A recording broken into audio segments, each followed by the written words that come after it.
안녕하십니까. 2026 딜사이트 벤처캐피탈 포럼 찾아주신 모든 분들 진심으로 환영합니다. 네, 오늘 포럼은 코스닥 3000시대 혁신 자본의 선순환 구조를 묻다라는 주제로 진행이 되는데요. 총 3개 세션으로 진행될 예정입니다. 먼저 정종호 한국성장금융투자운용 실장님, 그리고 이완수 한국거래소 팀장님, 최원영 블루어드 전무님 이렇게 세 분의 연사께서 자리를 빛내주실 예정입니다.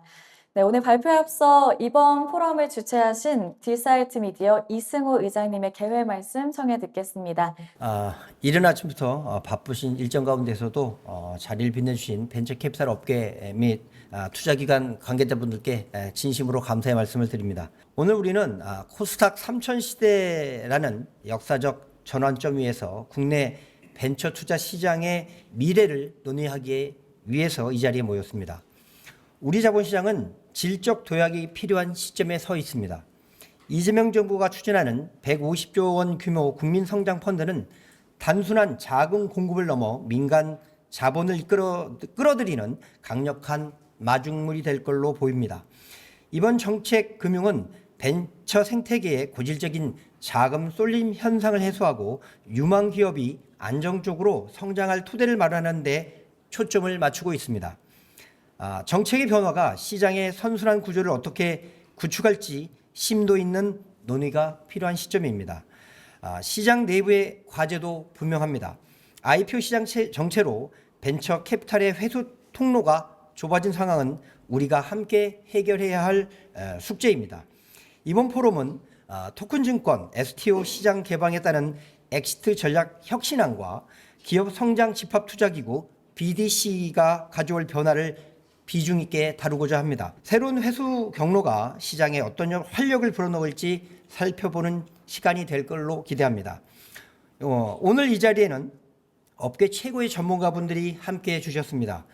정종호 한국성장금융투자운용 실장님과 이완수 한국거래소 팀장님, 그리고 최원영 블루어드 전무님께서 참석해 주셨습니다. 감사드립니다. 아울러 이번 행사를 위해 큰 도움을 주신 김학군 한국벤처캐피탈 협회장님께도 진심으로 감사의 말씀을 드립니다. 딜사이트는 자본시장 전문 미디어로서 단순한 현상을 전달하는 데 그치지 않겠습니다. 시장의 목소리를 가감없이 담아내고 건전한 생태계 조성을 위한 방향타 역할을 수행하겠습니다. 오늘 이 시간이 여러분께 실무적인 해안을 드리는 유익한 기회가 되기를 기대합니다. 지금부터 포럼을 시작하겠습니다. 감사합니다. 이어서 이번 포럼을 공동 주최한 김학균 한국벤처캐피탈협회 회장님의 개회사 청해 듣도록 하겠습니다. 한국벤처캐피탈협회 김학균 회장입니다.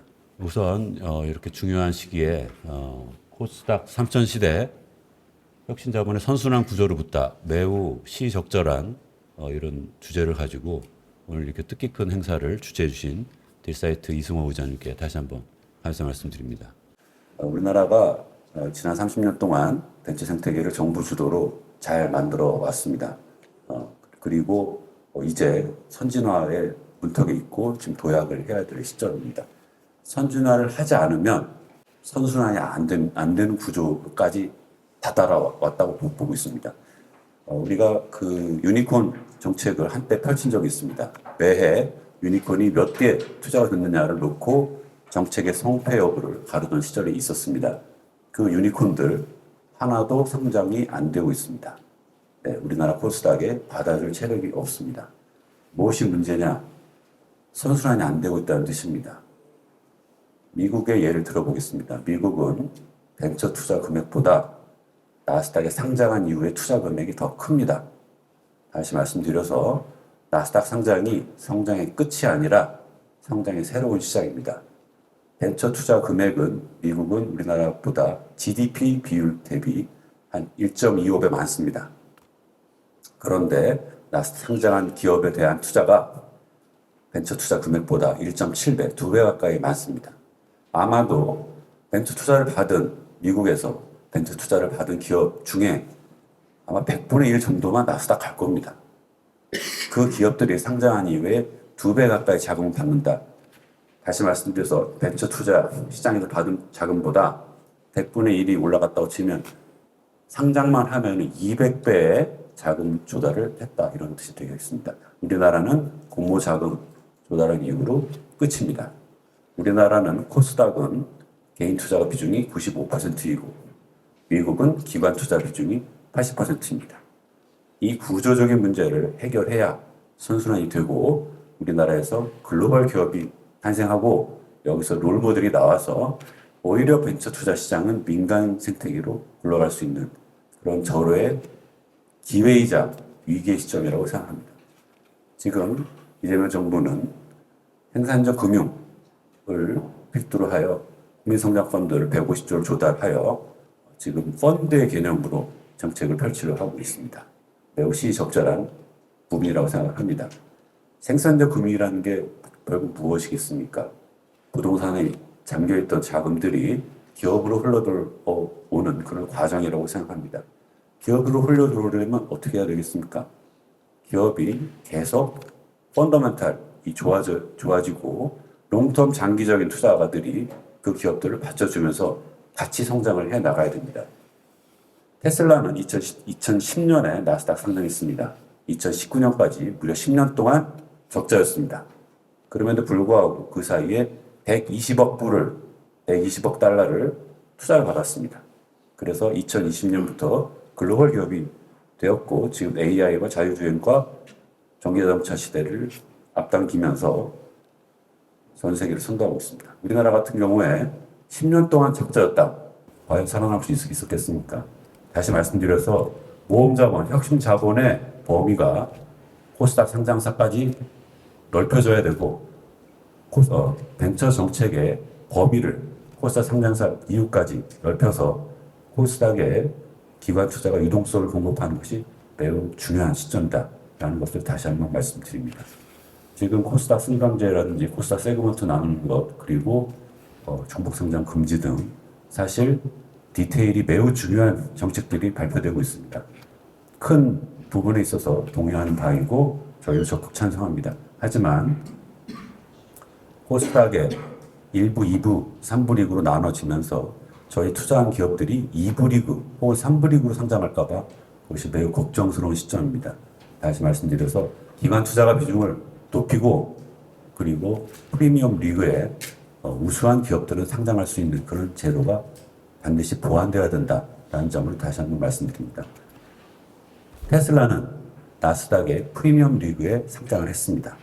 그렇듯이 2부의 2부 리그에 상장하는 그런 우려를 불식시킬 수 있는 그런 제도적인 보완이 반드시 필요하다는 걸 말씀드리며 지금 벤처 투자 시장에 60조 넘는 자금이 펀드 형태로 존재하고 있습니다. 30% 정도는 정책 자금이고 나머지 30%는 연기금, 공제외의 자금들입니다. 나머지가 민간 자금들입니다. 연기금, 공제 자금들 다 봉급쟁이 호주머니에 통해서 나온 돈입니다. 이 자금들이 플러스가 돼서 다시 한번 재투자되는 그런 시점이 선순환의 저는 시작이라고 보고 이것을 반드시 이뤄내야 된다라고 보고 있습니다. 여기서 선순환이 안 이루어지면 큰 문제가 발생한다. 그동안 30년 동안 만들어오던 이 전 세계 2등에 보금가는 이런 생태계가 큰 위기에 닥칠 수도 모른다라는 점을 다시 한번 말씀드립니다. 멀리 있지 않습니다. 우리나라는 벤처 생태계를 미국 가장 선진화된 미국 시가총액 1등부터 30등까지 기업 중에 13개 기업이 1세대 기업입니다. 1등부터 8위까지가 1세대 기업이고 나스닥에 상장되어 있습니다. 이 모델을 벤치마킹해서 우리나라에 적용시키면 된다고 생각합니다. 어려울 거 없다고 생각합니다.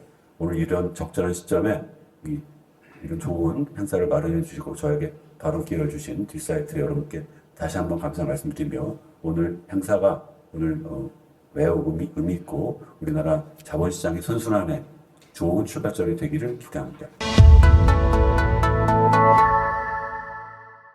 앞서 이제 그 김학균 회장님께서 미국 시장에 관한 뭐 좋은 말씀을 많이 해주셨는데 바로 본론에 들어가기에 앞서서 우리 자본 규제 관련해서 조금 미국 이야기를 한번 3, 4분 정도 하고 시작을 해보겠습니다. 뭐 최근에 한 올 초부터 이제 미국의 이제 사모 뭐 에쿼티는 아니고 사모 신용펀드에서 뭐 이런저런 좀 문제가 있다라는 잡음들이 이제 많이 들려왔었는데요. 뭐 한 약 20년 전으로 저희가 좀 이 시간을 거슬러 올라가 보면 2008년 이제 금융위기 이후에 뭐 은행권에 대한 규제가 굉장히 이제 강화가 됐습니다. 그러면서 미국 은행들이 이제 레버리지드 렌딩을 이제 축소를 많이 하게 됐죠. 신용 등급이 낮은 기업에 대한 뭐 그런 대출들은 사실 수익성은 있지만 이 자기 자본을 많이 잡아먹기 때문에 이 은행들이 조금 뭐 기피하게 되는 그런 현상이 있었고, 이러한 뭐 규제라던가 뭐 뒤에서 말씀 다시 드리겠습니다만 다른 거시적 요인에 의해서 뭐 언론에 이제 우리나라 신문에도 많이 이제 언급됐던 뭐 RS, 아폴로, 블루아울 같은 이 3호 신용펀드들이 이제 다이렉트 렌딩을 많이 하면서 이 은행의 공백, 빈자리를 많이 흡수를 했습니다. 그러면서 한 23년부터 25년까지는 이러한 운용사의 주가도 뭐 50%에서 한 100%까지 많이 올랐었습니다. 뭐 앞서 말씀드린 이런 미국 3호 신용펀드가 갑자기 왜 커졌냐라는 부분은 두 가지 요인이 있는데, 이제 푸시 요인이 있겠죠. 그거는 이제 뭐 규제입니다. 잘 아시겠지만 당시 이제 도드 프랭크법이나 볼커룰 같은 게 이제 강화가 됐고, 레버리지론 가이드라인이라는 게 나오면서 이게 좀 치명타가 됐는데, 뭐 인수금융 같은 그런 고위험 대출에 대해서 에비타 6배를 초과하는 대출이 이제 규제가 됐습니다. 근데 뭐 돈 필요한 사람은 항상 있으니까 이 자리를 이제 펀드들이 메꾼 거고, 한 가지 더 이제 좀 이 시장을 끌어당긴 요인으로는 뭐 08년 이후로 한 21년, 22년 초까지 뭐 미국이나 우리나라나 뭐 유례 없는 저금리 기조가 지속이 이제 되었습니다.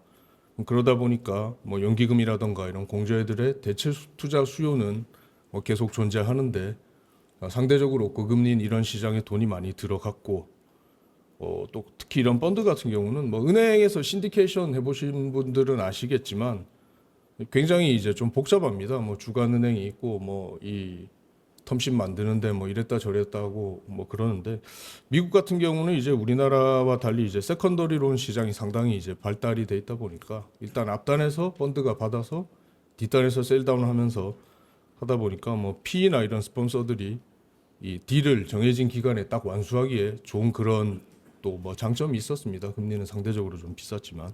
근데 이제 그렇게 해서 상당히 커졌던 시장이 이 작년 말부터 뭐 자동차 부품사나 이제 그런 자동차 대출하던 회사들이 파산하고, 뭐 소프트웨어 업체 이쪽에 이제 돈이 생각보다 상당히 많이 들어갔다 이런 얘기가 나오면서 뭐 JP 모건 CEO가 우리나라 신문에도 이런 워딩이 나왔었는데, 바퀴벌레 한 마리를 보면 더 있다는 뜻이다 이런 뭐 비판을 또 하기도 했죠.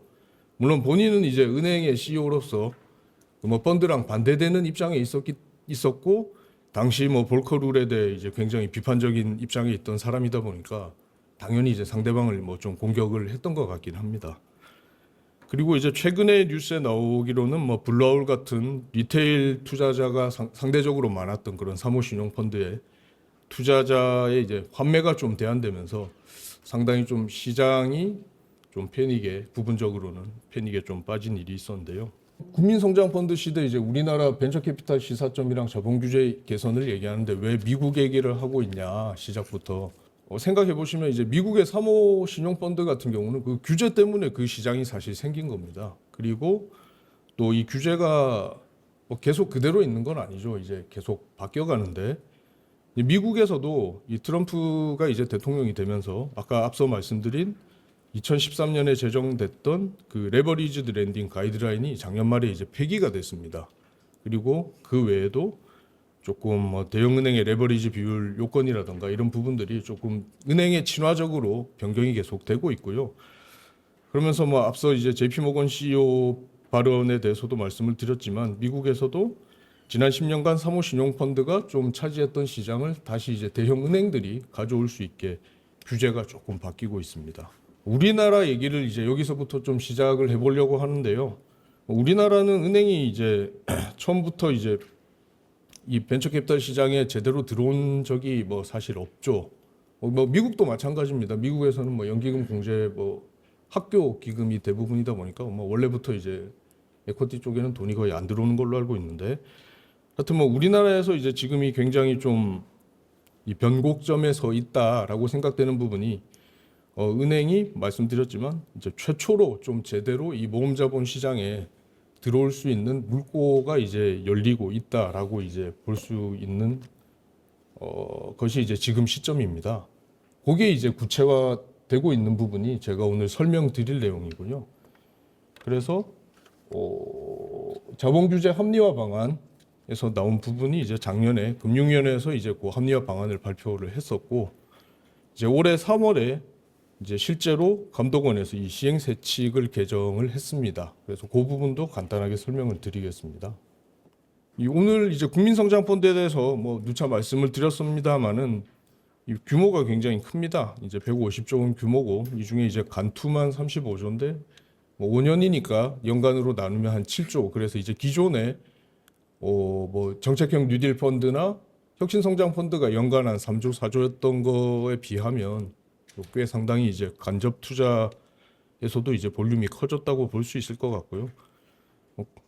그리고 이제 이런 자금을 뭐 첨단 전략 산업에 집중 투자를 하겠다고 했고, 근데 뭐 이렇게 구호를 아무리 외쳐도 민간 LP 참여 확대 없이는 뭐 될 수가 없는 일입니다. 더군다나 이제 규모가 과거에 했던 정책성 펀드 대비 뭐 이거는 펀드라기보다는 이제 기금의 성격입니다만은 훨씬 커졌기 때문에 이 자금력을 갖춘 뭐 민간에서 돈 들고 있는 사람이 들어올 수 있게 하는 그 자본 규제 완화 없이는 이런 정부 정책이 어차피 공연불이 될 거기 때문에 정부에서도 상당히 신경을 많이 썼던 것 같습니다. 그래서 이제 민간 LP가 참여하는데 뭐 장애물이 뭐였냐라고 하면은 뭐 여기 계신 업계분들이 다들 아시는 바와 같이 리스크 웨이트가 너무 높아서 사실상 좀 쉽지가 않다라는 이런 뭐 업계 좀 하소연 같은 게 있었고요.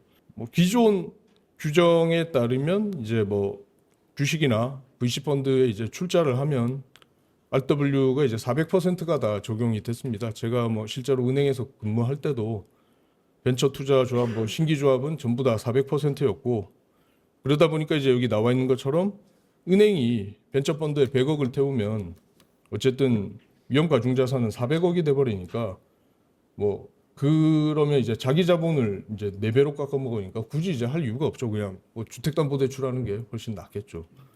뭐 다만 이제 PEF 같은 경우는 뭐 아시는 분은 아시겠지만 경영 참여 목적이라고 정관 뭐 1조, 21조 이런 데 이제 기재가 돼 있으면 250%를 뭐 은행에 따라서는 인정해 주는 곳도 있고 아닌 곳도 있긴 있었습니다.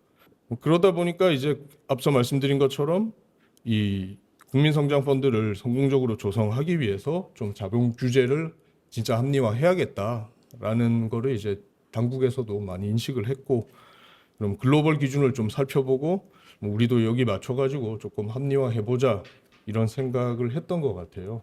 그래서 25년 9월에 금융위에서 이제 생산적 금융회의를 하고 3대 과제를 발표를 했었습니다.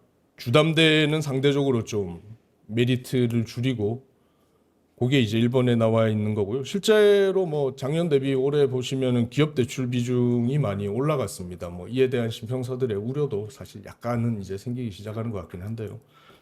그리고 2번, 3번이 이제 저희 업계에 직접적으로 이제 영향을 미치는 부분인데, 은행이 이제 주식을 보유할 때 기존의 원칙이 400이고 예외적으로 250이었는데 요거를 이제 좀 바꿔서 원칙이 250이고 예외적으로 400을 적용하겠다라고 이제 했던 거고, 세 번째가 뭐 어차피 이제 펀드는 그냥 도관체일 뿐이니까 이 앞서 두 번째 말씀드린 주식 그런 내용을 펀드에 그대로 이제 적용을 해서 좀 정합화를 하겠다. 그리고 뭐 그밖에 이 RW 100%가 적용되는 게 이제 상당히 중요한데, 이게 사실 기존에는 그 감독원에서 건 바이 건으로 이제 좀 적용을 해 줬었습니다. 저희 회사에서 이제 했던 시중은행들이 출자한 중견기업 펀드가 있었는데 이 부분을 이제 뭐 감독 당국이랑 잘 협의를 해가지고 100% 적용을 받았었고요. 실제로 좀 뭐 자세히 살펴보시면 요거는 뭐 저 요건에 관계 없는 거니까 그냥 간단하게 말씀드리겠습니다. 이 내부 등급법 은행이 자체적으로 이제 감독원 승인을 받아서 이제 적용하는 위험 가중치에 대해서는 이 아무리 이제 낮게 되더라도 20%는 이제 적용하는 걸로 이제 디메리트를 줬었고요. 주식 보유 관련해서 이 이 바젤 기준보다 사실은 우리나라에서 조금 더 이 보수적으로 이제 적용을 하고 있었던 부분을 이제 바젤 기준에 준해서 좀 하는 걸로 이 추진을 했었습니다. 그래서 이제 오른쪽에 개선 방안을 보시면 원칙을 250%로 하는 걸로 이제 좀 개정을 했고요. 뭐 나머지는 뭐 특별한 내용은 없는데 이제 단기 매매 목적을 뭘로 볼 거냐. 그래서 요거를 이제 EU 기준을 이제 차용해서 3년 미만 보유하면 단기 기준으로 이제 보려고 했었고, 밑에 나와 있는 이제 가격 변동성에 노출된 벤처 주식이 뭐냐, 이 뭐 투기적 목적의 이제 주식이라고 이제 보는 건데, 요 부분은 사실 조금 업계에서는 이제 초기 기업 투자에 있어서는 약간 뭐 그렇게 좋은 점은 아닐 것 같아요. 이제 업력 5년 이하인 경우에는 요거를 또 400% 적용하는 걸로 영국에서 이미 하고 있어서 그 기준을 이제 좀 차용을 한 것 같고, 뭐 그 밖에는 기존에도 이제 뭐 핀테크 업종이라든가 아니면 이제 뭐 구조조정 목적으로 출자 전환한 부분들은 뭐 1250%가 아니라 이제 뭐 250% 수준으로 이제 적용하는 것으로 예외를 좀 두는 것을 이제 개선 과제로 이제 삼았습니다.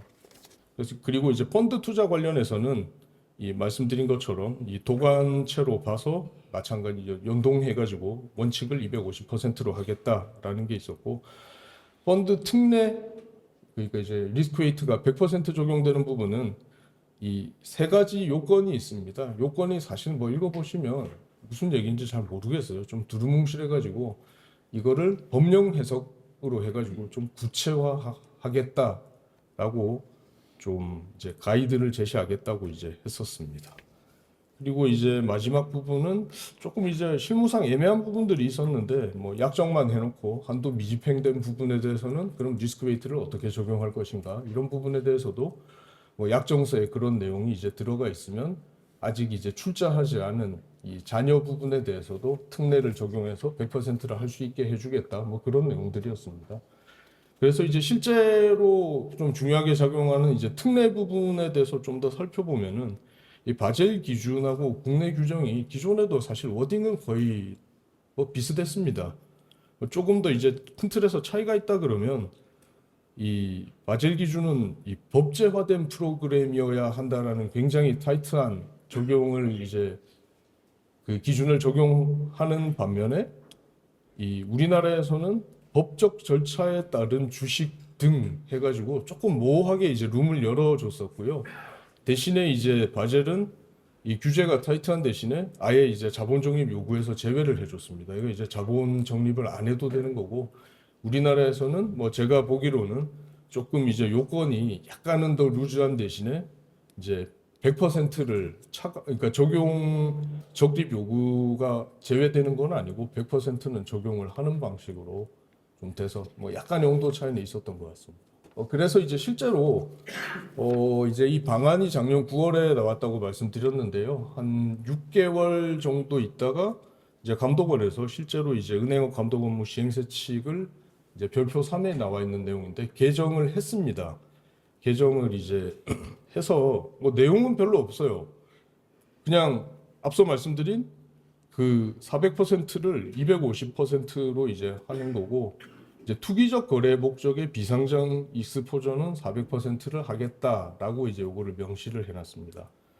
투기적 거래 목적이 뭐냐? 그래서 업력 5년 미만. 그래서 뭐 제 생각으로는 뭐 크게 달라질 건 없을 것 같은데, 어차피 초기 기업 투자하는 펀드에 뭐 은행에서 잘 출자를 하지는 않으니까 뭐 대부분 모태 쪽 영역이잖아요. 저희 쪽이나. 그래서 이제 이 부분이 뭐 실질적으로 크게 제약이 될 것 같지는 않고, 다만 업력 5년 미만으로 이제 구성되는 기초자산에 대해서는 이게 여전히 좀 규제가 400%가 이제 적용이 될 것 같다라는 부분이고요. 단기 매매 목적은 기보유 기간과 보유 예정 기간의 합이 이제 3년 미만인 주식인데, 보유 예정 기간을 어떻게 산정할 건지는 잘 모르겠어요. 이거 실무적으로 좀 컨플릭트가 있을 것 같은데. 그리고 아까 말씀드린 예외 부분이 있고요. 여기 그래서 실제로 이제 시행세 측에서는 이 특례 요건은 여기에 나와 있는 게 처음부터 아니었기 때문에 그냥 나와 있지만 이 해석으로 이제 뭐 워딩이 바뀐 건 없고 개정은 여기까지만 이제 됐습니다. 그래서 이제 특례 적용 RW 100% 인정받는 이게 사실 은행 입장에서는 상당히 중요한 부분인데 출자 여력이 뭐 단순하게 계산하면 4배가 늘어나는 거니까요. 이 부분은 이제 법령 해석을 이제 감독원에서 같은 날 발표를 했습니다. 그래서 이제 그러면 특정 경제 분야 지원 목적 법적 절차 아까 말씀드린 되게 애매모호한 법적 절차가 뭐냐 이게 이제 좀 이슈가 되는데 그냥 간단하게 말씀드리면 그냥 정부에서 보도 자료를 내면은 되는 걸로 굉장히 좀 완화된 기준을 적용했고요. 그러다 보니까 대부분의 이제 정책 펀드는 이제 100% 적용을 물론 이제 3가지 요건을 동시에 충족을 해야겠죠. 그리고 이 3가지 요건이 이제 여기 첫 페이지에 나와 있는 3가지 내용인데 그럼 정부 감독 방식이라는 게 뭐냐? 그럼 정부가 직접 해야 되냐?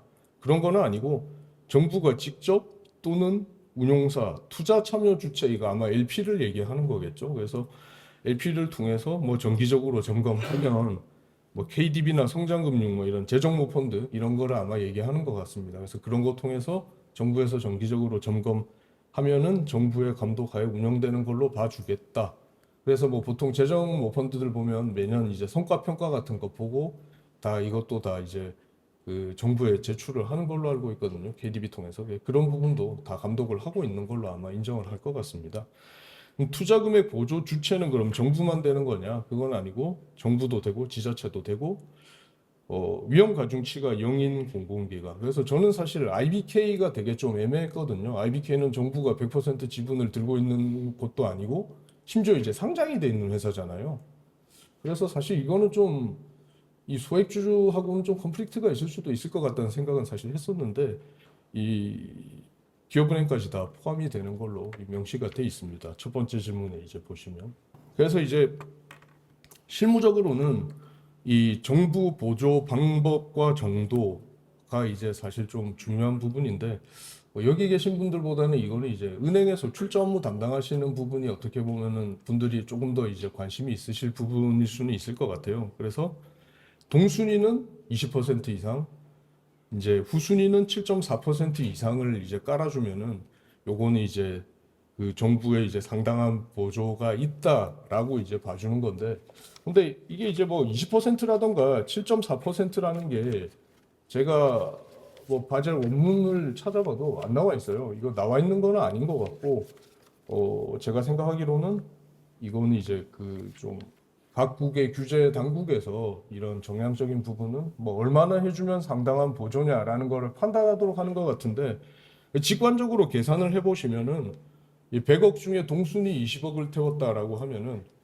이제 뭐 보조를 주는 사람은 똑같이 400% 적용을 받을 테니까 뭐 20억에 400% 하면 80억이잖아요. 보조 받는 사람은 100%만 이제 적용을 받으니까 80억이고 그래서 80억이 이제 똑같고 만약에 이제 후순위로 7.4억을 이제 보조를 받았다 그러면 보조를 해주는 사람이 7.4억이니까 후순위는 자본 차감이니까 이제 RW가 1250%를 곱해줘야 되는데 곱하기를 하면 대충 92.5억 정도 나옵니다.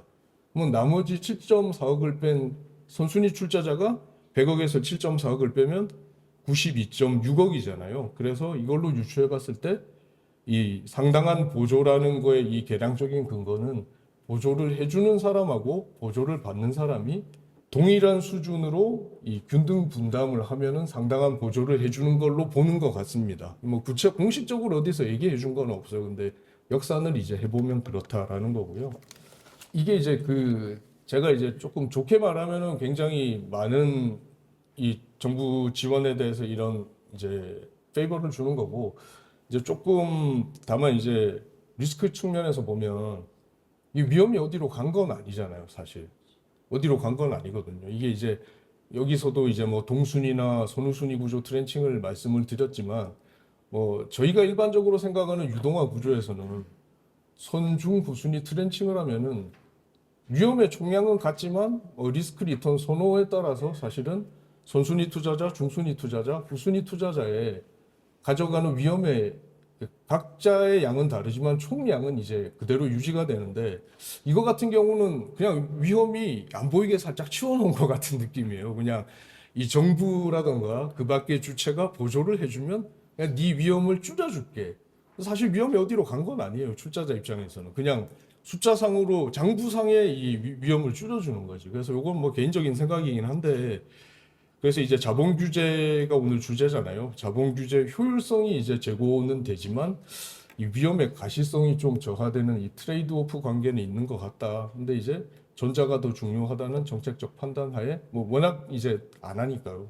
주택담보대출만 하고 이쪽에 워낙 안 하니까 이러한 이제 판단을 이제 하신 것 같고, 뭐 굳이 제가 이제 좀 첨언을 드리자면 이런 사실 정책 지원에 대해서 이제 이 뭐 저희도 마찬가지고 운용하는 이 주체도 이런 지원에 대한 좀 사명감이라든가 자부심을 가지고 운영을 하면 더 좋겠다라는 생각도 한번 해봤습니다. 그 제가 모두의 이제 PF 같은 경우는 경영 참여 목적인 게 이제 정관에 명시가 돼 있으면은 이제 실제로 250% 적용을 하고 있다고 말씀드렸는데, 지금 이제 약정서상 투자 대상을 특례 적용, 그러니까 100%가 적용되는 주식으로 제한을 하면은 이 약정서 기반으로도 전체 이제 한도까지 다 100%를 인정해 주겠다는 내용이기 때문에 향후에 뭐 로펌이나 이런 데서 이런 거 작업을 할 때 이런 부분이 이제 다 요건에 맞게 들어가 있다 그러면 뭐 RW가 100% 적용되는 펀드로 인정받을 수도 있을 것 같습니다. 이 부분은 근데 뭐 아직 구체적으로 뭐 아직 사례가 나와 있는 부분은 아니고, 업계에서 이런 부분들이 하나씩 선례가 생기면 좀 정리가 될 걸로 예상이 됩니다. 그래서 뭐 오늘 결론적으로 벤처 캐피탈 관점에서는 뭐 자본 규제가 바뀌는데 뭐 그래서 뭐 어떻게 하면 되겠냐라는 내용인데요. 그래서 이제 뭐 한 3가지 정도 제가 이제 좀 말씀을 드리려고 하는데요.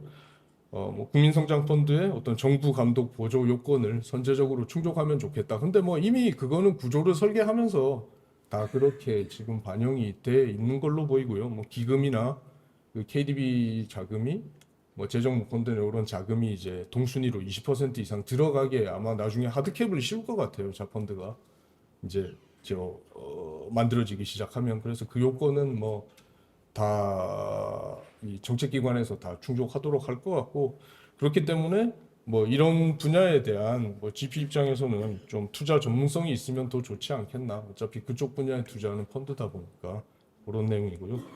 그래서 이제 첫 번째 말씀드렸고, 두 번째로는 이제 이런 첨단 기금이나 재정이 이제 앵커로 참여하면 뭐 내년 내후년부터는 모르겠습니다만은 적어도 올해는 시중은행 지주에서 지금 다 모펀드 내지는 뭐 직접 쏘는 방식으로 해서 각 지주별로 뭐 상당한 금액을 좀 준비를 하고 있는 걸로 알고 있습니다. 업계에 계신 분들도 다 잘 아시겠지만. 그래서 기금이나 재정이 선 확보되면은 적어도 올해는 뭐 펀드레이징은 자동으로 될 것 같기도 하다라는 이제 좀 느낌이 뭐 상당히 있고요. 뭐 저희 같은 성장금융에서도 뭐 재정 모 펀드를 이제 2개 운영하고 있고, 그 밖에 이제 다양한 주체로부터 좀 뭐 전액 매칭을 하거나 아니면 일부 매칭할 수 있는 펀드를 만들려고 좀 준비를 하고 있습니다. 그래서 좀 출자하면서 이제 VC 업계에 좀 많이 지원을 이제 해 드리려고 하고 있습니다.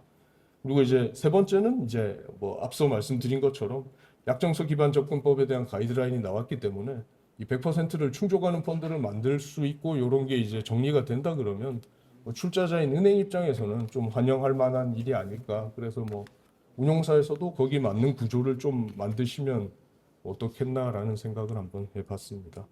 뭐 처음에 이제 미국 얘기를 하다가 이제 뭐 디테일한 수십 가지 제가 설명드려가지고 뭐 짧은 시간에 너무 좀 큰 부분에서 작은 부분, 디테일한 부분까지 말씀드려서 조금 뭐 정신이 없으실 수도 있을 것 같은데요.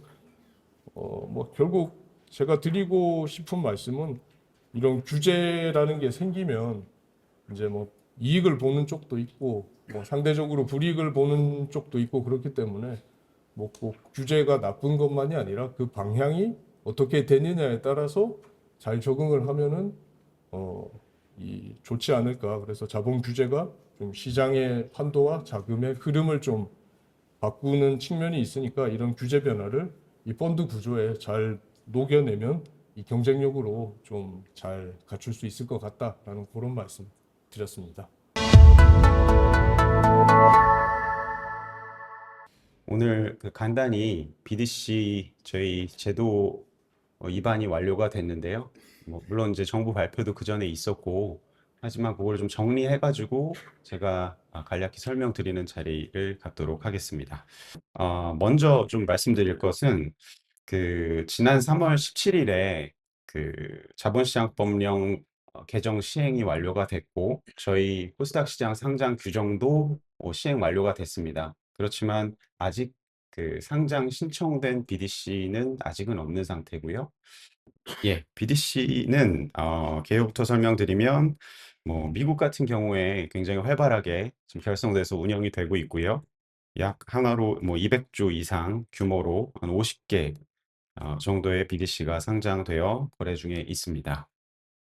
네, 저희도 이제 BDC를 도입을 추진하게 된 배경에는 크게 이제 두 가지 축으로 설명을 드릴 수 있을 것 같습니다. 먼저 모험 자본 공급 활성화, 그리고 앞서 정종호 실장님, 저희 김학균 회장님도 설명을 드렸지만 너무 이제 정책 펀드 중심의 저희 민간 자본은 많이 좀 배제가 돼 있고 정책 펀드 중심 또 국가 중심의 이런 벤처 투자 시장이 형성이 돼 있다 보니까 이 모험 자본 공급 활성화라는 측면에서 민간이 조금 더 무게중심을 가지고 선순환 구조를 구축해 보자 라는 한 가지 축이 있고, 나머지는 민간의 맨 마지막 줄 보시면 민간에도 비상장 기업 투자 과실을 좀 공유할 필요가 있다 라는 이제 두 가지 축이 주요 추진 배경이라고 보시면 될 것 같습니다. 주요 추진 경과를 설명을 드리면 사실 이 도입 논의가 된 것은 꽤 이제 오래 전 일입니다. 그래서 6, 7년 전에 도입 방안이 최초 마련돼서 개정안이 발의가 됐었는데, 다만 이제 투자자 보호라든지 이게 비상장 기업에 투자하는 펀드다 보니까 아무래도 위험이 상장 기업 투자 펀드보다는 더 높은 측면이 있고 해서 투자자 보호가 좀 강화돼야 된다. 더 이제 추가적인 조치가 법령에 들어가야 된다라는 지적이 계속 있어 왔고, 예를 들어서 분산 투자 규제라든가 차입, 그다음에 대여 한도 설정, 평가 의무, 요런 이제 논의가 계속 되어 왔습니다. 그래서 이런 내용을 보완을 해서 결국에 25년 8월에 저희 본회의가 통과됐고요. 그다음에 공포는 이제 9월에 됐고 6개월 후 3월 17일 지난달입니다. 지난달에 이제 시행이 완료가 됐습니다. 네, 이건 법령과 이제 시행령 내용을 간략히 정리한 슬라이드인데요. 주요 내용을 좀 설명을 드리면 BDC 정의는 펀드의 50% 이상 일정 비율, 이 시행령에는 60%로 되어 있습니다. 을 이제 성장 가능성이 높은 벤처 기업 등에 투자한다라고 되어 있는데, 여기서 이제 주 투자 대상 기업이라는 개념이 나오는데요. 이 네 가지입니다. 첫 번째로 비상장 기업, 그 다음에 코넥스 기업, 그 다음에 2천억 미만 코스닥 기업, 그리고 이제 거기에 투자한 VC, 이렇게 이제 네 가지 주 투자 대상 기업인데요. 이쪽에 이제 60% 이상을 투자하도록 시행령에 규정이 되어 있습니다. 만기 5년 이상의 판매 금지형 펀드고요. 모집 가액은 500억 원 이하가 이제 법에는 규정되어 있는데 시행령에서 조금 완화해서 300억 이상이면 되는 것으로 이렇게 완화를 시켜놨습니다. 예, 오른쪽에 분산 투자, 아까 앞전에 설명드렸듯이 분산 투자도 어떤 이제 투자자 보호를 위해서 위험을 분산한다는 차원이기 때문에 새로 이제 들어오게 된 규정이고요. 동일 기업에 대해서는 주식, 그리고 주식 외에는 10%까지, 그래서 몰빵을 할 수 없게 돼 있다는 거죠. 이렇게 분산을 하게 돼 있고, 그다음에 지분율 같은 경우도 한 기업을 다 가져갈 수는 없고요. 위험하기 때문에 그 기업에는 이제 50%까지로 돼 있고, 금전 대여는 법에는 50% 이하로 돼 있는데 시행령에는 40%로 규정이 됐습니다. 그다음에 분기별 공정가치 평가, 일반적인 공모 펀드 같은 경우에는 연 1회인데요. BDC 같은 경우 비상장 기업이고 위험도가 상대적으로 높기 때문에 분기 1회로 강화가 되어 있습니다. 그리고 상장 가능성 등에 대한 외부 전문기관의 사전 평가가 있어야 되고요. 투자심의위원회도 구성을 해야 됩니다.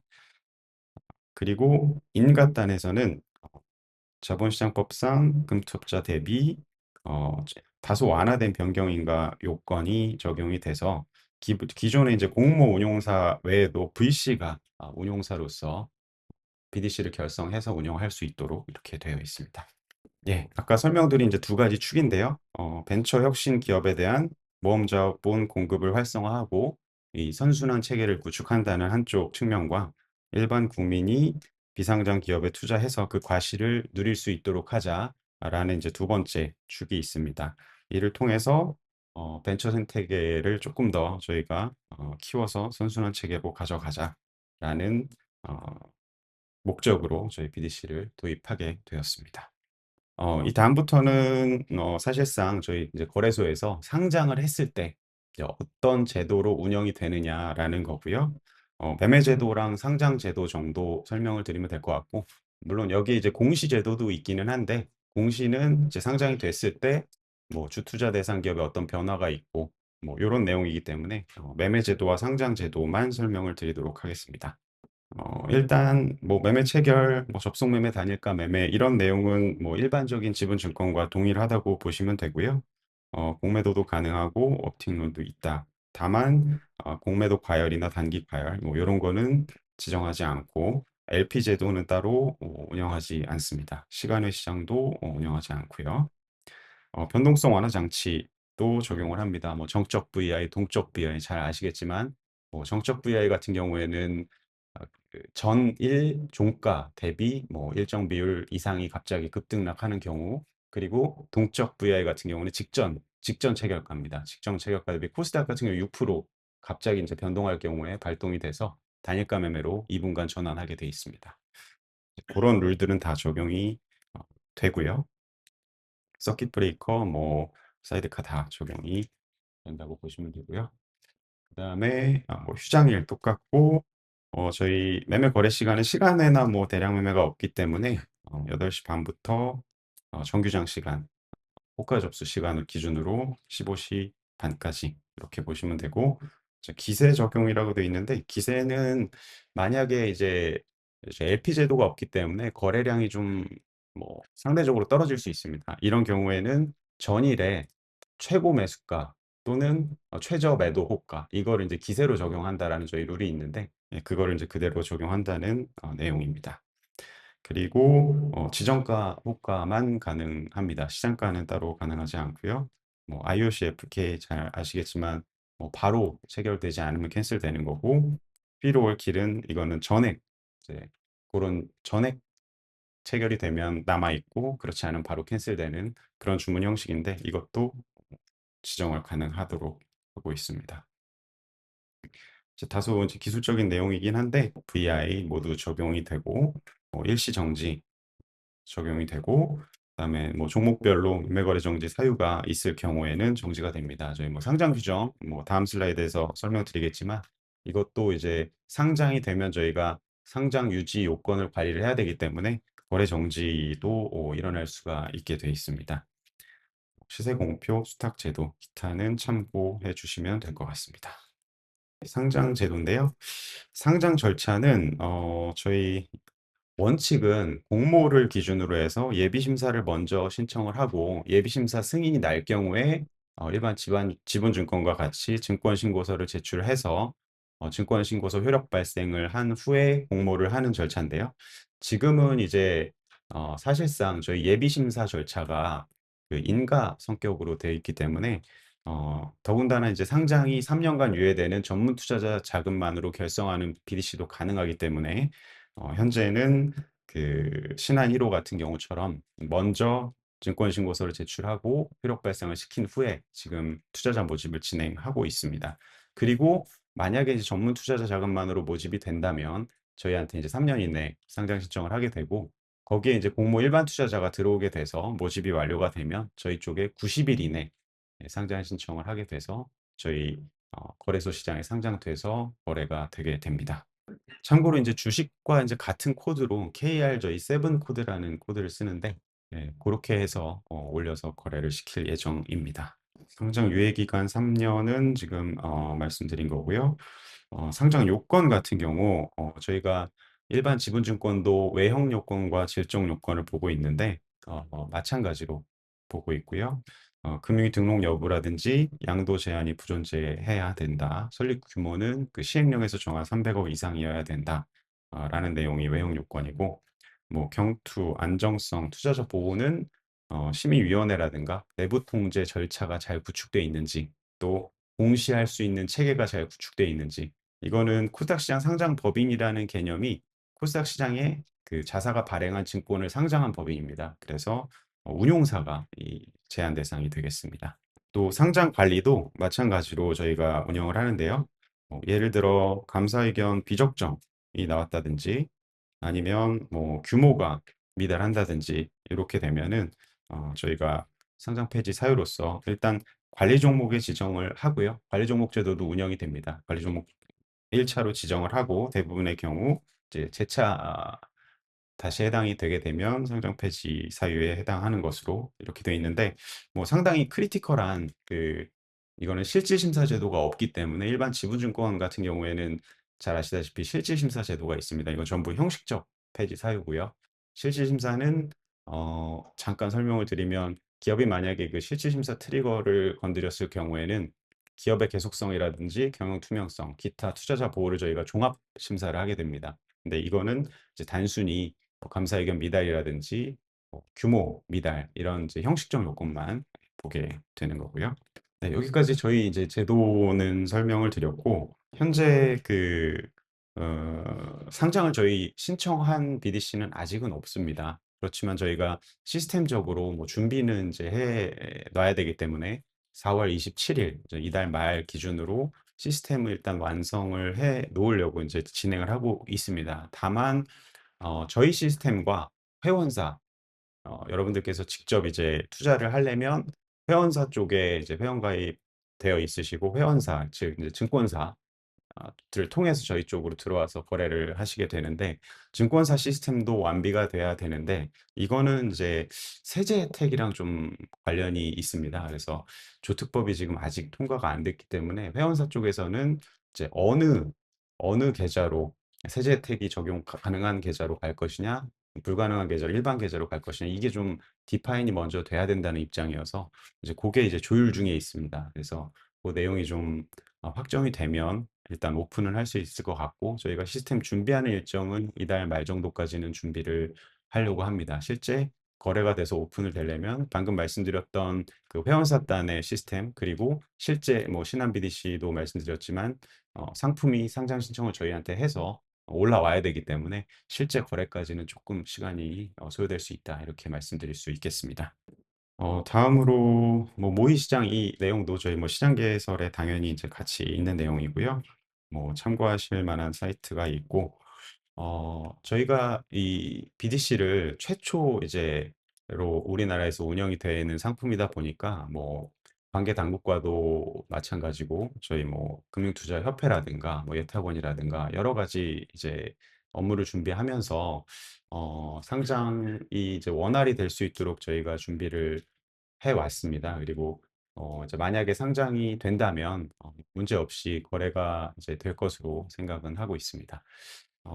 만약에 저희가 그 4월 달 혹은 뭐 그 이후라도 연내 상장이 돼서 거래가 된다면, 이제 가장 저희가 신경 쓰는 부분은 사실 거래량, 시장 유동성, 시장 활성화 부분입니다. 그래서 초기에 저희가 이렇게 세팅을 하고 출발을 하지만, 만약에 거래량이라든가 유동성, 활성화 여부를 좀 다시 한번 판단해 봐서 제도 개선 필요 내용이 있으면 저희가 진행하고, 네, 그렇게 향후로도 계속 모니터링해서 진행할 예정입니다. 안녕하십니까. 방금 소개받은 블러드 최원영입니다. IPO 시장 병목해서와 이제 STO 기반 VCXT 활성화 방안에 대해서 말씀을 드리려고 하고요. IPO 시장 병목 해소에 대해서는 앞에 두 분이 말씀하신 대로 펀드레이징이나 또 기타 시장 활성화를 위해서 거래소에서도 많은 준비를 하고 있기 때문에 뭐 지금 제가 걱정하고 있는 이런 부분에 대해서 여러 가지로 잘 활성화될 것 같고요. 지금 이제 제가 보여드리는 것처럼 이제 그 숫자가 이제 나와 있는데, 뭐 IPO 시장 병목 원인은 이제 뭐 개인 투자 비중이 코스닥 비중의 84% 정도 차지하고 있고, 기관 투자 비중이 2.9%다. 그게 가장 큰 원인일 것 같고요. 그 다음에 이제 엑스트 활성화를 위해서 367조라는 거는 올 1월 달에 자본시장법과 전자증권법에서 통과된 STO 관련한 시장 전망은 이제 2030년까지 367조 원 정도로 커질 것 같다라고 예상하고 있습니다. 이거는 이제 뭐 저희 생각이 아니라 보스턴 컨설팅 그룹에서 2024년에 예상한 규모고요. 367조면은 지금 코스닥 시가총액이 620조 정도 되는데 실제로 코스닥 시가총액은 23년에 400조를 넘었다가 23년에는 370조까지 떨어졌다가 작년에 이제 주가 또 올라오면서 600조까지 지금 올라온 상태입니다. 그러니까 코스닥 시장이 한 30년 동안 커오는 거를 지금 STO 시장 같은 경우에는 한 6, 7년 만에 절반 가까이 규모가 커질 수 있다는 시장 전망이 나오고 있고요. 이제 2년이라는 거는 엑시트 기간의 단축 효과가 STO를 활용하면은 상당히 빨라질 수 있지 않을까 하는 생각을 하고 있습니다. 아까 이제 말씀하셨을 적에 이제 투자가 21년 이후로 계속 줄고 있다고 했었는데 이제 25년에 이재명 정부 들어온 이후에 역대 벤처 투자 규모는 역대 2위였습니다. 21년에 15.9조의 벤처 펀드 결산을 빼놓고 순수 벤처 투자 금액이 15.9조로 역대 1위였고요. 그다음에 작년에 얼마 전에 이제 중소벤처부에서 발표한 자료에 따르면은 작년 같은 경우에 13조 6조 원으로 13조 6천억 원으로 전년 대비 14% 성장을 했습니다. 근데 이제 올해 26년 1Q IPO는 전년비 대비해서 60% 감소함으로 인해서 실제적으로 벤처에 대한 투자는 굉장히 늘고 있지만은 회수를 위한 IPO 시장 자체는 상당히 어려워지고 있다. 이게 현실인 것 같고요. 보호예수 해제의 악순환은 뭐 요 표에서 보시는 것처럼 VC가 상장 후에 6개월에서 1년 경과해서 보호예수가 해제됐을 적에 물량을 내놓는데 이를 받아줄 기관이 별로 없다는 거죠. 개인들이 84%고 기관 비중이 2.9% 정도밖에 안 되다 보니까 대규모 물량 출회에 따른 가격 하락 변동성이 굉장히 크고 그로 인한 매수 매도에 어떤 공백도 생기는 부분이 있고 또 그 부분에 있어서 VC의 대량 매도 자체가 시장의 변동성을 초래하기 때문에 실제적으로 VC 입장에서는 본인들이 생각하는 것만큼의 해수 효과, 해수 수익률을 얻지 못하는 그런 악순환이 지금 반복되고 있습니다. 이제 IPO 시장의 병목 현상에 대해서는 이제 여러 가지 원인이 있는데 첫 번째는 이제 투자 이후에 상장까지 걸리는 시간이 너무 장기라는 거죠. 3년에서 5년 정도의 시간이 걸리고 또 상장을 하더라도 일정 기간 보호예수 기간이 있기 때문에 VC 입장에서는 투자해 놓은 상태에서 뭐 빠르면 5년, 늦어도 6, 7년까지 기다려야 되는 이제 장기간의 시간이 소요되는 거고요. 또 그 기간 동안에 어떤 자문료라든지 감사 비용만 해도 상장을 위한 비용이 많이 들어가는 그런 문제가 있습니다. 두 번째로는 이제 엄격한 상장 요건입니다. 물론 이제 투자자 보호라든지 여러 가지 차원에서 분명히 필요한 부분이긴 한데 재무 건전성이나 성장성 기준을 충족하지 못하면 시도조차 못하기 때문에 최초에 들어가는 VC 입장에서는 상당히 큰 리스크가 될 수 있다고 봅니다. 그다음 세 번째는 이제 개인 중심 수급으로 인한 높은 변동성입니다. 앞서 보신 대로 개인 투자 비중이 84%에 이르는 코스닥 시장에서는 어떤 장기 투자라든지 그런 부분에 있어서 상당히 취약한 부분이 있고요. 네 번째로는 이제 M&A나 세컨더리 같은 대안이 미발달해 있습니다. 사실상 IPO가 아니면은 회수할 수 있는 채널이 거의 없는 상태입니다. 다섯 번째는 이제 앞에 말씀드린 보호예수 해제 후에 물량 처리가 난제입니다. 방금 본 악순환이 계속되고 있는 거죠. 이 다섯 가지가 복합적으로 작용하면서 이제 VC 엑시트 경로가 사실상 IPO 하나로만 좁혀졌고 그 IPO마저 굉장히 지금 어려운 상황으로 몰리고 있는 상황입니다. 코스닥 벤처 펀드 활성화를 위한 펀드 조성이 필요하다는 거죠. 지금 기관 투자자 비중이 2.9%인데 10% 이상으로 끌어올리는 것이 필요하다고 보고 있습니다. 지금 코스닥 벤처 펀드가 약 300억 수준인데 300억 가지고 지금 시총 620조가 넘는 코스닥 시장을 지탱하기에는 굉장히 뭐 어려운 부분이고요. 연기금이나 공제 등에서의 대규모 기관 자금이 들어가서 최소 30조 정도는 돼야지 시장을 지탱할 수 있는 기반이 될 걸로 보고 있습니다. 두 번째 거는 이제 시장 혁신입니다. 이제 바로 이제 STO라는 새로운 엑시트 레이어를 추가하는 것인데요. 엑시트를 활용하면 해지 기간도 단축할 수 있고 IPO 요건을 미충족한 기업도 엑시트 경로를 확보할 수 있습니다. 오늘 이제 제가 말씀드리려고 하는 부분이 두 번째 트랙은 STO입니다. 이제 STO가 이제 뭐냐, IPO와 무엇이 다른가 이제 그런 부분에 말씀을 드릴 텐데요. STO는 뭐 시큐리티 토큰 오퍼링이라고 해서 이제 증권형 토큰이라고 하는데 보통 이제 이렇게 말씀을 드리면 이제 토큰 그러면은 비트코인 같은 코인과 그럼 뭐가 다르냐 이제 그런 생각들을 많이 하시거든요. 근데 이제 아시는 분들도 계시겠지만은 토큰과 코인의 차이는 명확히 있습니다. 같은 개념으로 많이 생각들 하시는데 토큰이나 코인이라는 거는 자체 블록체인을 가지고 자체적으로 움직이는 레이어고요. 토큰은 자체적으로 움직이는 게 아니라 다른 블록체인 위에서 움직이는 상황을 의미하는 거거든요. 그러니까는 저희가 이제 예전에 뭐 여기 계신 분들 보시면 다 아시는 분들 계시겠지만 버스 탈 때 토큰이라는 거 썼지 않습니까? 그 버스 토큰은 버스를 탈 때만 이용을 하지 다른 데는 이용 못 하거든요. 근데 이제 그런 부분에서 지금 토큰이라는 거는 자체적으로 움직이는 게 아니라 특정한 블록체인 기반 위에서 움직이는 거고요. 코인이라는 거는 비트코인처럼 자체 블록체인을 가지고 움직이는 상황입니다. 지금 STO라는 거는 시큐리티 토큰이라는 거는 특정한 블록체인 위에서 움직일 수 있는 증권형 토큰을 의미하는 겁니다.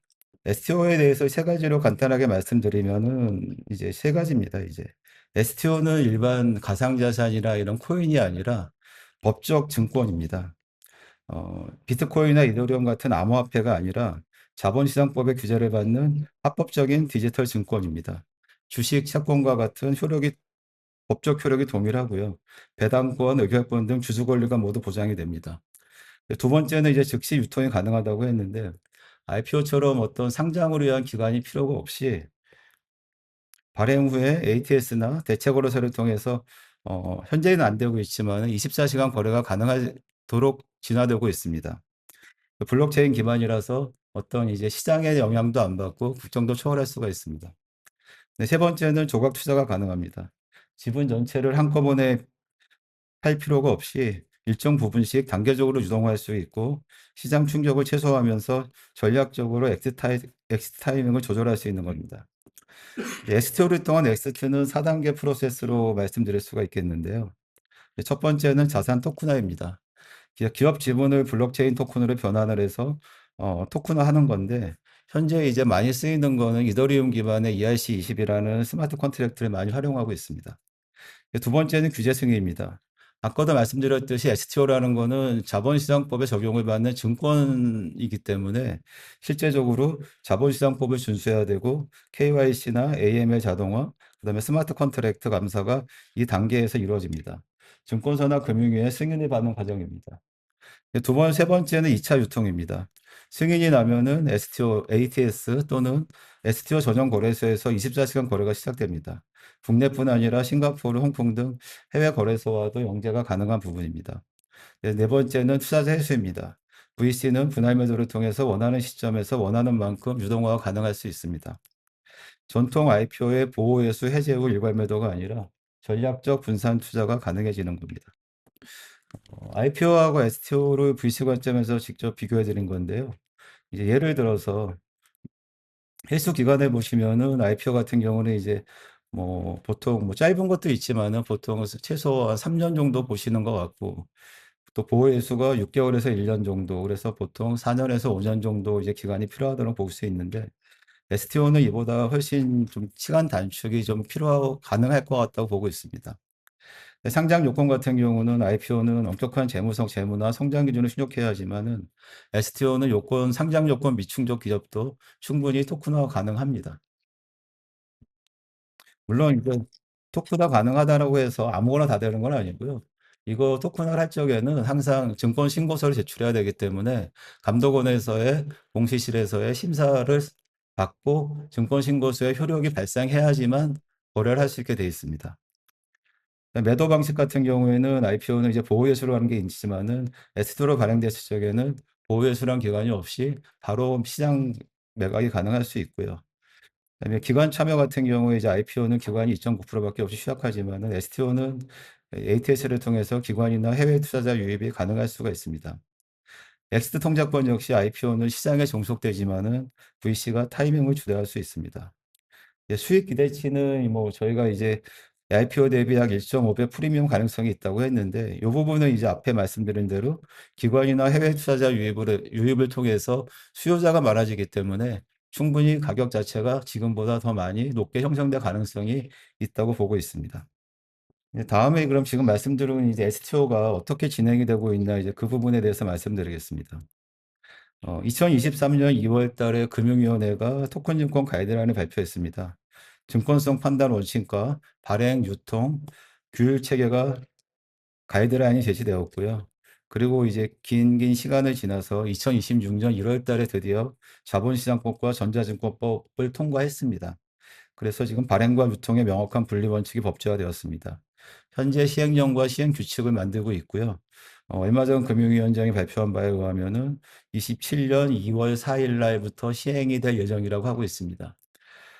그 시행에 맞춰서 지금 거래소 인허가와 유통시장이 본격적으로 개화될 걸로 보고 있습니다.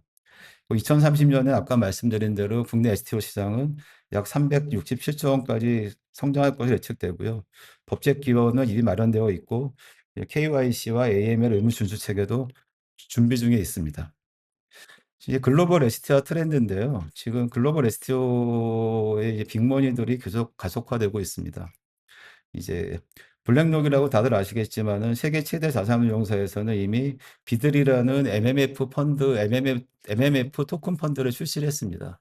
모든 기초 자산은 기존의 MMF와 동일하지만은 지금처럼 수익증권 형태의 수익증권의 전자증권 형태가 아니라 토큰으로 발행을 한 토큰형 MMF 펀드입니다.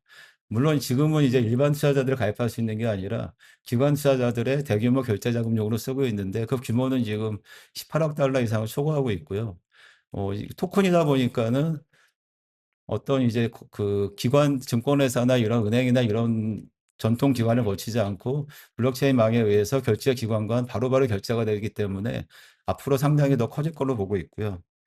그다음에 이제 피델리티 같은 회사들은 이제 토큰화 미국 국제 펀드를 출시했습니다. 그리고 JP 모건은 블록체인 기반의 담보결제 시스템을 실제로 운영 중이고, 그래서 지금 토큰화에 대해서 또 지난달 이제 3월 초에는 나스닥과 뉴욕 증시가 계속적으로 이제 거래되는 종목 주식에 대한 토큰화제이션을 추진하고 있었고요. 지금 나스닥 시장은 지난 3월 27일 날 미국 증권거래위원회인 SEC에다가 러셀 지수 종목들의 일부를 토큰화제이션으로 해서 토큰 거래를 하겠다고 지금 제출한 상태입니다, 지금. 그래서 나스닥 시장 같은 경우에는 일반 주식 시장이 있고 토큰화제이션화된 주식 시장이 별도로 지금 개설될 가능성이 굉장히 크고 있고 저희 예측대로 된다고 하면은 SEC 통과가 된다고 하면 올 하반기에는 나스닥 시장에서 기존 주식 거래와 별도로 토큰화된 주식이 24시간은 아니고요. 23시간 40분 정도가 거래될 수 있는 시장이 개설이 될 걸로 보고 있습니다. 코스닥 시장의 시가총액이 약 632조인데요. 뭐 지금 뭐 조금 더 될 수도 있고 덜 될 수도 있는데 어쨌든 지금 이제 전망치긴 하지만은 STO 시장이 2030년까지는 367조 정도로 커질 걸로 보고 있습니다. 이렇게 커지는 원인은 법제화가 완료되어 있고 그다음에 거래소가 생기고 기관 참여 확대 그다음에 글로벌 유통망 연계가 됨으로 인해서 시장은 저희가 생각하는 것보다 폭발적으로 커질 수 있습니다. 이제 숫자로 보는 이제 STO 성공 시나리오인데요. 예를 들어서 이제 올해 이제 스타트업에 50억 원을 투자해서 지분 30%를 확보한 VC가 있다고 했을 적에 아까 말씀드린 대로 기존 IPO 경로로 갔을 적에는 뭐 IPO를 준비하기 위한 기간이 뭐 3년에서 5년 정도 걸리고 또 보호효소 기간이 있기 때문에 최소 4, 5년 지나야지 회수가 될 텐데 그러면은 2026년에 투자해서 보통 2030년대가 돼야지 물량을 처분할 수 있는 거죠. 근데 STO를 경로로 간다면은 올해 투자를 했을 적에 빠르면 27년, 늦어도 28년에는 토큰화가 가능할 수가 있습니다. 물론 사업이 정상적으로 진행이 된다는 가정하에 말씀을 드리는 겁니다. 그렇게 되면 2029년부터 일정 부분 내에 회수가 되고 2030년까지 빠르면 회수를 완료할 수 있습니다. 기간은 2년 이상 단축이 될 수가 있고 또 아까 말씀드린 대로 분할 매도로 시장 충격도 없고 글로벌 수요까지 창출되면은 IPO 대비 약 1.5배의 수익률 프리미엄을 기대할 수 있을 걸로 예상하고 있습니다. 이제 가장 중요한 파트인데요. 이제 VC가 지금 당장 무엇을 해야 하는가 이제 세 가지 전략인데요. 첫째는 이제 인프라 선점입니다. VC 자체도 발행사가 될 수 있는 요건은 충분히 갖추고 있거든요. 지금 발행 요건에 대해서는 2023년에 토큰증권 가이드라인에서 발표한 자료에 따르면은 뭐 금융기관이 아니라 자본 30억 이상의 일반 법인도 발행사 요건을 갖추었을 때는 발행을 할 수 있게 돼 있습니다. 그렇기 때문에 인프라 구축이 필요한 VC에서는 발행 플랫폼이라든지 포트폴리오 토큰화 기반을 마련하는 것이 중요합니다. 포트폴리오 토큰화라는 거는 지금 투자하고 있는 종목들 중에서 회사들 중에서 토큰화가 가능할 수 있는 회사들을 선별을 해서 우선순위를 리스팅하고 갖고 있는 것만으로도 큰 준비가 될 수 있다고 생각하고 있습니다. 두 번째는 유동성 확보입니다. 내년 2월 이후에 유통시장이 개설됐을 적에 즉 STO 이제 장외거래소라는 2차 시장이 본격적으로 열리고 있습니다. 그러면은 기존의 IPO 시장이 아니라 STO를 통해서 일정 부분 유동화할 수 있고 해소할 수 있는 시장이 열리기 때문에 ATS라든지 또는 기관 투자자 유입이 핵심입니다. 그다음에 자본 조성입니다. 이제 뭐 이건 아까도 말씀드렸듯이 STO 전용 펀드 관련해서 여러 가지 발행 연계 펀드라든지 유통 참여 펀드라든지 마더 펀드 이런 부분들을 이제 설정을 하는 것이 필요하다고 보고 있습니다. 이제 인프라 관련해서는 뭐 제가 이제 대형, 중형, 그다음에 중소형 이제 좀 구분해서 말씀을 드릴 건데 대형 VC라면은 제 생각에는 아까 말씀드린 대로 자체 인프라를 구축하는 것도 상당히 필요해 보입니다. 이제 초기 투자는 뭐 좀 클 수 있지만은 장기적으로는 발행 수수라든지 기타 유통 수수라든지 수수료 부분의 수익을 올릴 수도 있고요. 생태계의 핵심 플레이어가 될 수 있습니다. 그다음에 중소형 VC라면은 직접적인 이제 발행 플랫폼을 구축하는 것보다는 블록체인 기술사라든지 증권사, 법무법인과 컨소시엄을 구성하는 것이 제일 빠를 수 있습니다. 실행도 빠르고 또 규제 리스크를 분산할 수가 있습니다. 어떤 방식이든지 필수 구성 요소는 동일합니다. 법적 심사, 증권 등록, 스마트 컨트랙터 감사, 또 그다음에 KYC, AML의 자동화, 배당 의결권 자동화 이행 체계 이러한 부분들이 다 똑같이 돼야지 되는 거지 뭐 STO라고 해서 그냥 뭐 아무거나 다 되는 건 아니기 때문에 그런 부분에 대해서는 충분히 생각을 좀 하셔야 될 것 같습니다. 근데 이제 발행을 했는데 결국은 이제 팔 데가 없으면은 문제가 되지 않습니까? 지금 VC 입장에서 가장 고민되시는 부분들이 지분은 가지고 있는데 유통시장이 없기 때문에 상장만 바라보고 있는 기점인데 이러한 부분에 있어서 이제 유동성 확보 전략을 저희가 좀 생각을 해봤습니다. 국내 유동성 같은 경우는 이제 국내외 ATS 및 STO 전용 거래소와 MOU 체결해서 어떤 이제 상장 패스트트랙을 만드는 게 필요한 걸로 보이고 있습니다. STO 전용 거래소는 뭐 다들 언론에서 보셔서 아시겠지만은 지난 2월 달에 조각 투자 장외 거래소 예비 인가가 발표가 됐습니다. KRX 컨소시엄과 NXT 컨소시엄 두 군데가 받았고요. 현재 받은 조각 투자 장외 거래소 예비 인가는 ST와는 엄격히 말하면 관련은 없습니다. 지금 뭐 뉴카라든지 또는 이제 부동산 조각 투자 회사들이 자체 플랫폼에서 유통하던 부분들을 시장에서 유통할 수 있게 하는 시장을 만들 수 있는 예비 인가를 내준 거고요. 근데 저희가 볼 적에는 내년 2월 달에 전자증권법과 자본시장법에 관한 토큰증권 제도화에 대한 시행령과 시행 규칙이 발효가 됐을 때는 지금 조각투자 장외거래소 두 군데가 STO 장외거래소 역할을 할 수 있다고 보고 있습니다. 물론 STO도 역시 장내 시장과 장외 시장으로 구분이 될 거고요. 장내 시장은 2024년 11월 달에 KRX에서 혁신금융 서비스를 받아서 디지털 자산 시장을 이미 개설해 놨습니다. 물론 1년이 넘었지만은 그동안 법제화 미비 등으로 인해서 아직까지 상장된 상품은 하나도 없는 상태인데 규모가 크거나 여러 가지 이제 요건이 되는 것들은 KRX의 디지털 자산 시장에서 거래가 될 거고 그보다 작은 규모들은 조각투자 장외거래소 두 군데 조각투자 장외거래소에서 STO의 형태로 유통시장이 형성될 전망으로 보고 있습니다. 지금 KRX에서 주도하고 있는 KRX 조각투자 장외거래 시장은 증권사하고 각종 주관기관 합해서 44개사가 참여하고 있고요. 그다음에 NXT 거래 시장은 22개사가 참여하고 있습니다. 주로 이제 증권사와 증권 주관기관들이 참여를 하고 있습니다. 이제 세 가지 정도 펀드를 만들면은 조금 많이 도움이 되지 않을까 싶습니다. 물론 이제 첫 번째는 발행 연계 펀드로서 포트폴리오 기업이 HTO를 진행할 때 1차 배정을 우선 받아서 발행가 대비 프리미엄을 추가할 수 있는 펀드입니다. 보통 상장 후에 20에서 30% 프리미엄을 기대할 수 있다고 보고 있습니다. 그다음에 유통시장 참여 펀드라고 해서 ATS에서 토큰을 매수해서 마켓 메이커로서의 역할을 하면서 수익을 낼 수 있는 것들, 유동성을 공급하고 스프레드로 수익을 창출하는 전략입니다.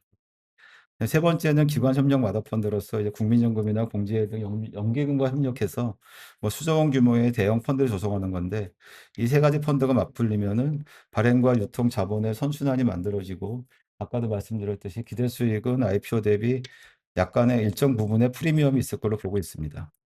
이제 실행 로드맵인데요. 뭐 즉시 할 수 있는 거, 단기적으로 할 수 있는 거, 장기적으로 할 수 있는 거, 이제 세 가지로 구분해 봤습니다. 즉시 할 수 있는 거는 뭐 각 VC 입장에서 실제적으로 좀 검토를 좀 시작을 하셔야 될 것 같습니다. 내부에 STO라는 제도가 도입됐을 적에 우리 VC에서는 어떤 식으로 대응을 할 것인가에 대한 어떤 뭐 TF라든지 아니면은 그런 부분에 대해서 관심을 좀 가지시고 생각을 좀 하셔야 될 것 같고요. 그다음에 아까도 말씀드렸듯이 지금 우리가 투자하고 있는 기업 중에서 STO를 만약에 발행을 한다고 했을 적에 어떤 회사가 가장 적합할 것인가. 이제 그런 부분에 대한 고민 좀 하셔야 될 것 같고, 만약에 하게 되면은 누구와 할 건가? 내가 직접 할 건지 아니면은 기술적으로 법률적으로 파트너들을 좀 누구로 해야 되는 건지 그런 부분에 대한 탐색을 좀 할 수 있는 시 거는 즉시 좀 하셔야 될 것 같고요. 그다음에 이제 단기적으로 이제 제도화가 되고 나서 이제 내년 2월 이후에는 뭐 한 건 정도의 파일럿 STO를 한 건 정도 실행하는 부분도 반드시 필요하다고 보입니다. 그래서 보통 이제 거래소라든지 여러 군데와 이제 MOU를 맺으시면서 STO 특화 LP 대상의 어떤 펀드레이징을 시작하는 것도 필요해 보이고요. 중장기적으로는 뭐 수천억, 수조원의 마더펀드를 본격 운영하는 부분도 필요하다고 봅니다. 뭐 국민성장펀드라든지 연기금 협력을 강화하고, 그다음에 글로벌 거래소와의 크로스 리스팅도 추진도 가능하다고 보고 있습니다.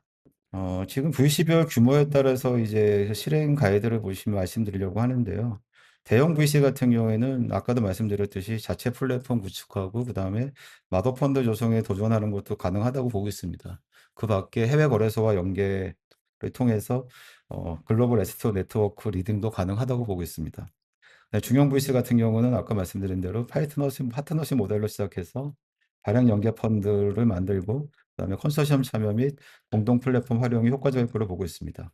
그다음에 소형 VC 같은 경우에는 컨소시엄에 참여하거나 유통시장 펀드의 투자자로서 먼저 경험을 쌓는 것이 필요하다고 보고 있습니다.